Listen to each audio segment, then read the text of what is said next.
হরে কৃষ্ণা শ্রদ্ধেয় গৌর ভক্ত সজ্জন, আজ আমরা শরৎতিলা একাদশীর ব্রতকথা শ্রবণ করব। মাঘ মাসে কৃষ্ণপক্ষের শরৎতিলা একাদশী মাহাত্ম্য ভবিষ্যত্তর পুরাণে বর্ণিত আছে। যুধিষ্ঠির মহারাজ বললেন, হে জগন্নাথ, মাঘ মাসে কৃষ্ণপক্ষের একাদশী তিথির নাম কি, বিধি বা কি, এবং তা কি ফল, সবিস্তারে বর্ণনা করুন। তদুত্তরে ভগবান বললেন, হে রাজন, এই একাদশী শরৎতিলা নামে জগতে বিদিত।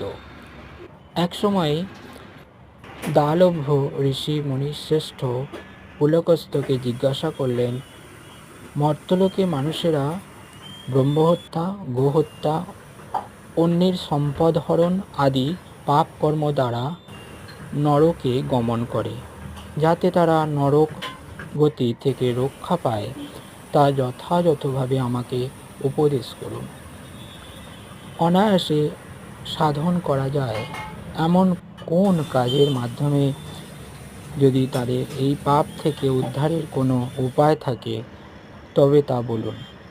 ঋষি পুলকস্থ বললেন, হে মহাভাগ, তুমি একটি গোপনীয় উত্তম বিষয়ের প্রশ্ন করেছ।